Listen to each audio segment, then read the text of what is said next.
A Virginia man claims he spotted Bigfoot. Seriously, look how big it is.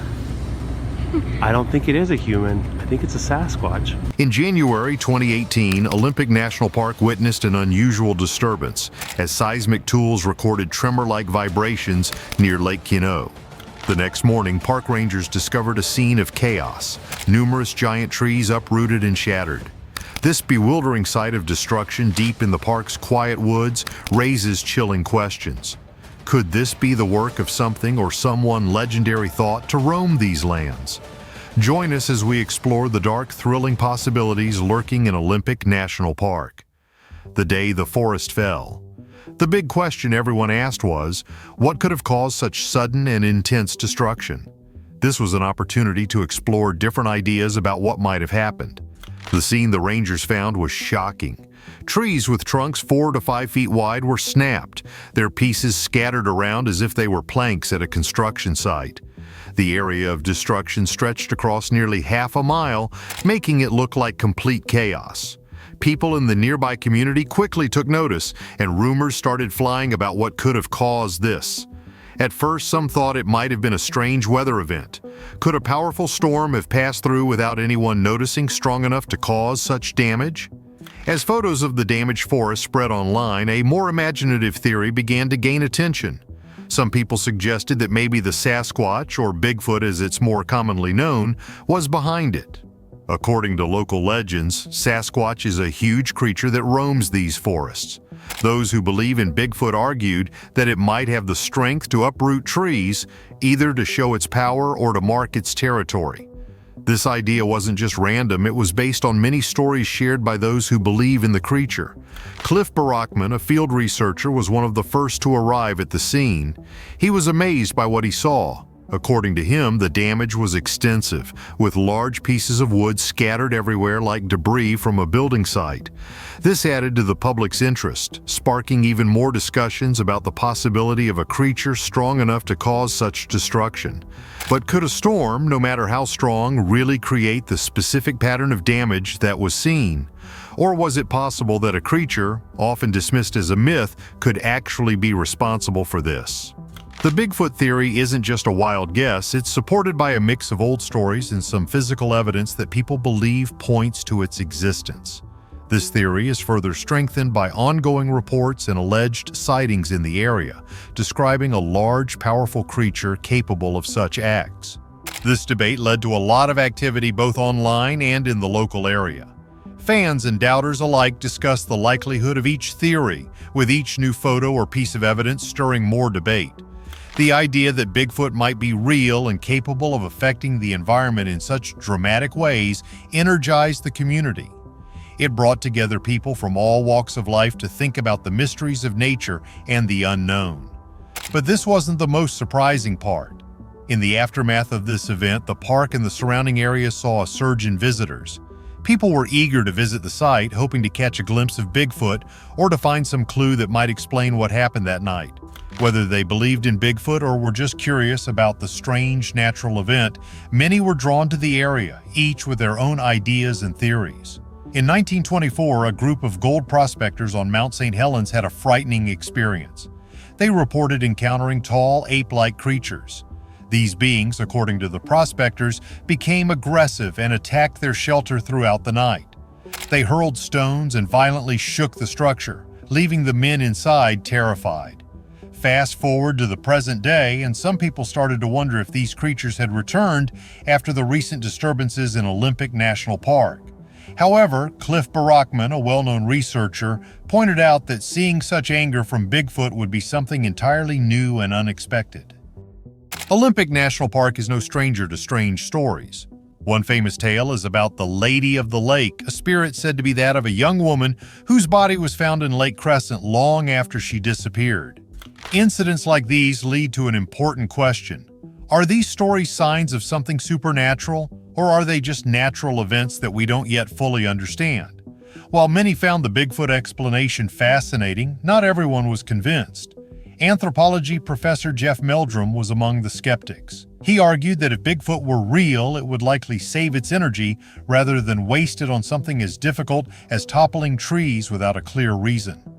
Meanwhile, meteorologist Juan Hernandez took a closer look at the weather conditions on the day of the incident. He found that the pattern and direction of the fallen trees didn't match what would be expected from a typical microburst, a sudden intense local storm. Interestingly, weather radars didn't pick up any such storm that day, but this wasn't the most puzzling part. As discussions continued, other theories emerged. One idea was that the event could be explained by rare and strange natural occurrences like rotor circulations. These are unusual wind patterns that can happen in mountainous regions, creating extreme and unpredictable weather conditions. Rotor circulation occurs when air is pushed upward by a mountain and then dives sharply down the other side, creating turbulent winds called rotors. These winds can suddenly change direction, leading to highly irregular and choppy airflows. According to Hernandez, the conditions on the day the trees were knocked down were just right for such an event, making it look as if an earthquake had struck the area. He explained that stable air sitting atop the mountain peak forced any wind going up the mountain to suddenly drop on the other side, likely creating a spinning motion in the valley where the trees stood. This precise combination of factors could have caused the natural event that led to the massive tree damage. But this wasn't the end of the mystery. The incident left many people wondering what the true cause was. Could it have been the work of a legendary creature, a ghostly presence, or simply a natural phenomenon we don't yet fully understand?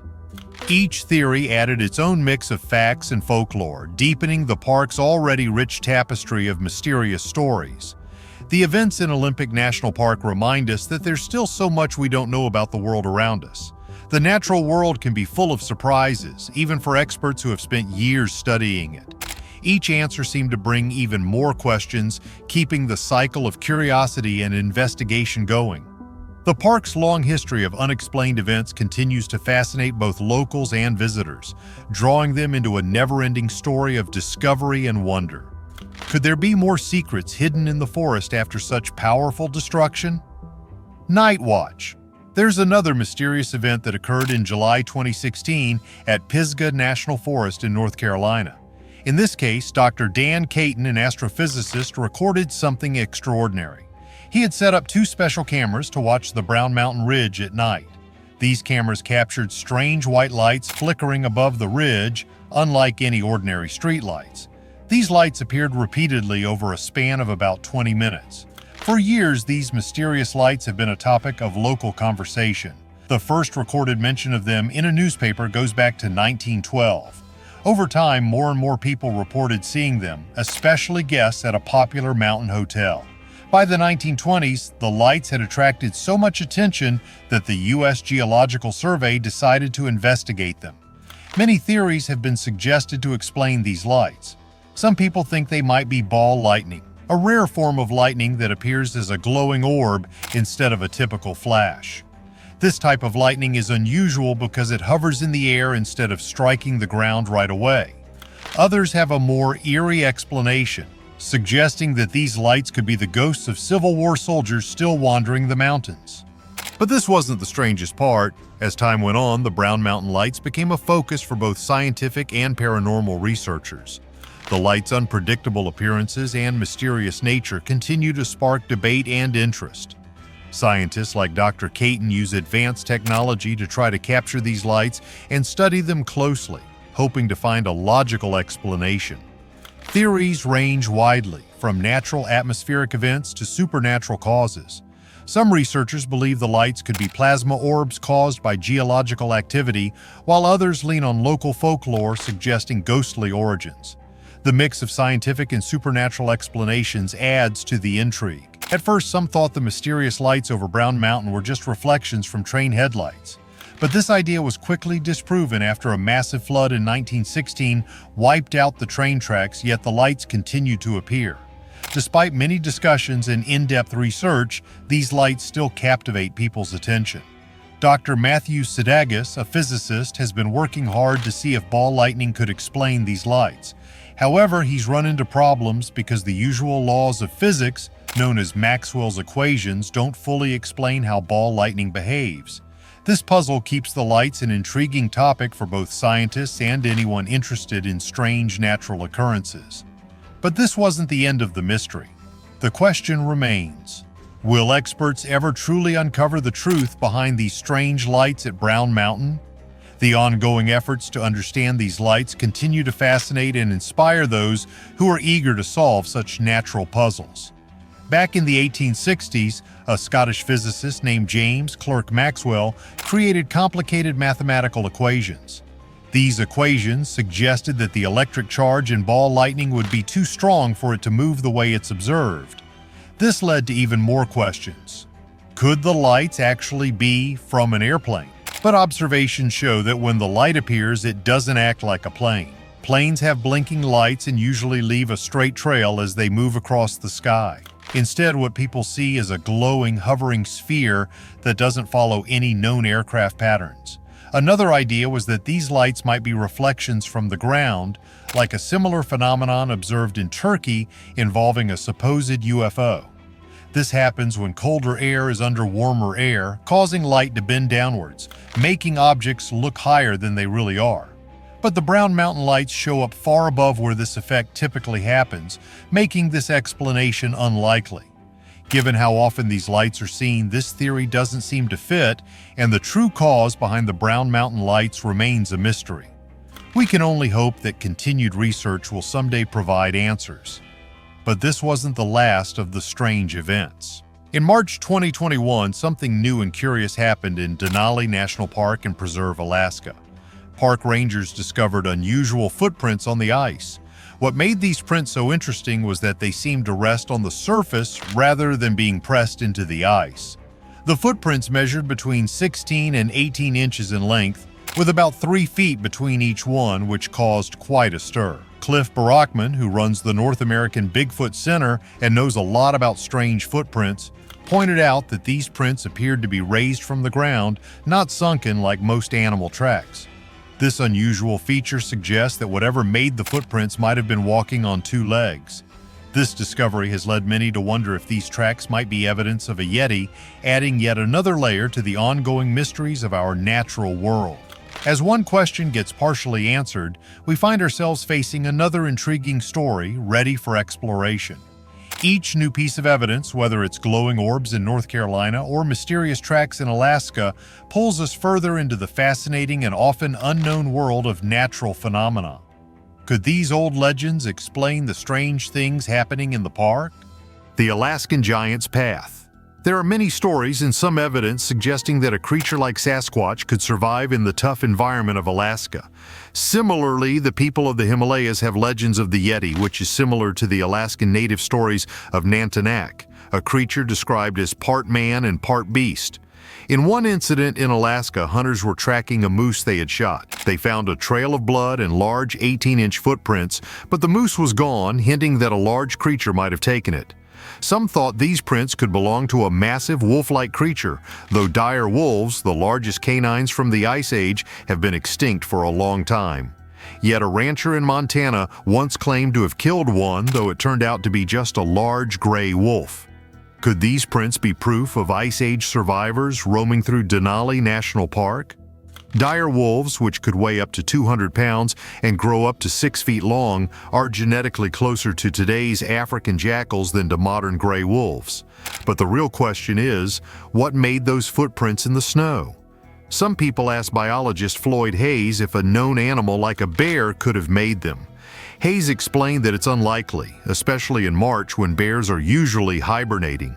He pointed out that the footprints looked more like those of canids, a group that includes dogs, which usually have 4 toes, unlike the 5 toes found in bear tracks. Hayes also explained that in dogs the back feet often step where the front feet were, creating a line of tracks that might look like they were made by a 2-legged creature. But this wasn't the strangest part. Could these footprints belong to a long-extinct dire wolf?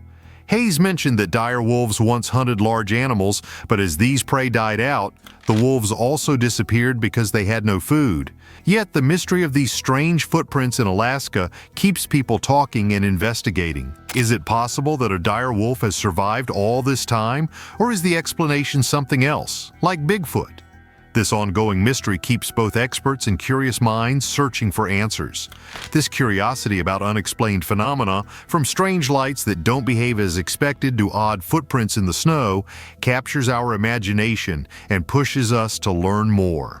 Whether it's scientists puzzled by mysterious lights or biologists trying to figure out strange tracks, our desire to understand the unknown leads to exciting discoveries and deep discussions about our world and its many unsolved mysteries. James Clerk Maxwell, a Scottish scientist from the 1860s, came up with complex equations that suggested ball lightning should be too electrically charged to move the way it does. This makes us wonder, could these strange lights we sometimes see actually come from airplanes? Observations show that when this light appears, it doesn't act like a plane. Planes have blinking lights and usually leave a straight trail across the sky, but what people see instead is a glowing, hovering sphere which doesn't fit the usual behavior of aircraft. They've also thought about whether these lights might be reflections from the ground, a theory similar to one involving a light phenomenon in Turkey. This happens when colder air is trapped under warmer air, bending the light downward and making objects appear higher than they really are. However, these lights show up much higher than where this effect usually happens, making this theory unlikely. Given how often these lights are seen, this theory doesn't seem to match, leaving the cause of the Brown Mountain lights still unresolved. We can only hope that continued research will eventually provide some answers. But this wasn't the only mystery. In March 2021, park rangers at Denali National Park in Alaska found unusual footprints on the ice. These prints seemed to rest on top of the ice rather than sinking into it. They measured between 16 and 18 inches long, with about 3 feet between each one, sparking a lot of interest. As we continue to explore the mysterious aspects of our world, new puzzles keep drawing us in, inviting us to dive deeper into the unexplained and challenging us to uncover the secrets that still lie hidden.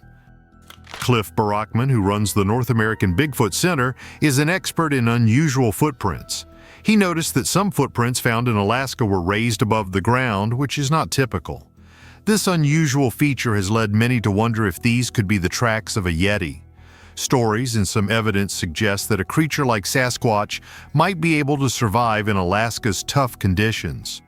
Local legends in the Himalayas talk about the Yeti, similar to the Alaskan native tales of Nantinaq, a creature that is part man and part beast. In one case in Alaska, hunters were tracking a wounded moose when they found a trail of blood and large 18-inch footprints. But the moose was gone, possibly taken by a large unknown creature. This left the hunters puzzled and a bit nervous about what might be out there. Some thought these prints could belong to a giant wolf-like animal, though dire wolves, large canines from the Ice Age, have been extinct for a long time. However, there was a case in Montana where a rancher claimed to have killed a dire wolf, though it was later identified as a large gray wolf. But this wasn't the only mystery. Could these footprints in Denali National Park belong to a survivor from the Ice Age? Dire wolves were huge, weighing up to 200 pounds and measuring about 6 feet long. The debate continues. Could it be a dire wolf or maybe Bigfoot? Biologist Floyd Hayes looked into whether these prints could be from a known animal like a bear. He found it unlikely, especially in March when bears are usually hibernating. The footprints looked more like those of a canid, a group that includes dogs, which typically have 4 toes, unlike bears that have 5. This could explain why the prints seem to be from something walking on 2 legs. So are these footprints from an extinct dire wolf? Hayes pointed out that dire wolves disappeared as their prey died out. Yet the mystery of these Alaskan footprints keeps people talking. Could a dire wolf have survived all this time, or is something else like Bigfoot responsible? What if these mysterious footprints are neither from a dire wolf nor a known animal? Could we be overlooking a yet undiscovered creature? Like, comment, and subscribe to join the discussion and explore more mysteries like this one.